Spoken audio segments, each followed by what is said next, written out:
एक छोटे से शहर में सावित्री देवी नाम की एक सास रहती थीं। उनका बेटा राहुल और बहू पूजा उनके साथ ही रहते थे। सावित्री देवी बहुत सख्त स्वभाव की थीं। मोहल्ले में लोग कहते थे कि उनकी बहू बहुत परेशान रहती होगी, क्योंकि सावित्री देवी हर छोटी छोटी बात पर टोक देती थीं। पूजा नई नई इस घर में आई थी। उसने सोचा था कि सास उसे बेटी की तरह अपनाएंगी, लेकिन शुरुआत में ऐसा नहीं हुआ। सावित्री देवी सुबह से रात तक पूजा के काम में कमियां निकालती रहती थीं। पूजा, रोटी गोल क्यों नहीं बनी? चाय में चीनी ज्यादा क्यों है? घर का काम जल्दी क्यों नहीं हुआ? पूजा चुपचाप सब सुन लेती थी। उसे दुख तो होता था, लेकिन उसने कभी जवाब नहीं दिया। राहुल भी ऑफिस में व्यस्त रहता था, इसलिए घर की बातें ज्यादा नहीं समझ पाता था।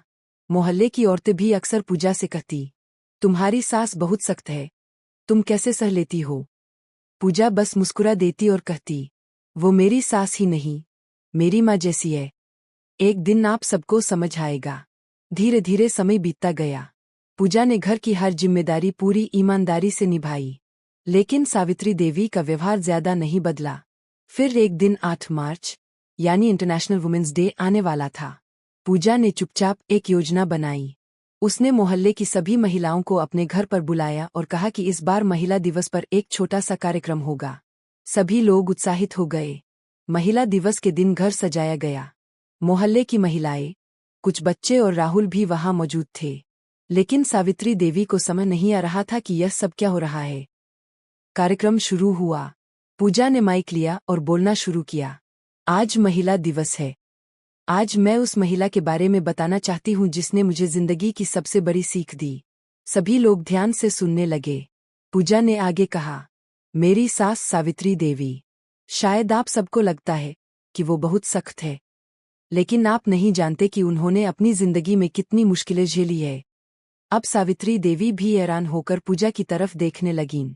पूजा ने बताया, जब राहुल छोटे थे, तभी उनके पिता का देहांत हो गया था। उस समय माँ जी ने अकेले ही घर संभाला, बेटे को पढ़ाया और उसे इस काबिल बनाया कि आज वो एक अच्छी नौकरी कर रहा है। मोहल्ले की औरतें आपस में बात करने लगीं। उन्हें यह बात पता ही नहीं थी। पूजा ने आगे कहा, माँ जी सख्त जरूर है, लेकिन उनकी सख्ती में भी प्यार छुपा है। उन्होंने मुझे जिम्मेदारी सिखाई, मेहनत करना सिखाया और घर को संभालना सिखाया। इतना कहते कहते पूजा की आंखों में आंसू आ गए। फिर उसने सावित्री देवी को मंच पर बुलाया और उन्हें एक शॉल और फूलों का गुलदस्ता दिया। पूजा बोली, मेरी जिंदगी की सबसे मजबूत महिला, मेरी सास, मेरी माँ। पूरा कमरा तालियों से गूंज उठा। राहुल की आंखों में भी आंसू थे। सावित्री देवी भावुक हो गईं। उन्होंने पूजा को गले लगा लिया और कहा, बेटी, मुझे माफ कर दो। मैंने हमेशा तुम्हें परखा, लेकिन तुमने हमेशा मुझे सम्मान दिया।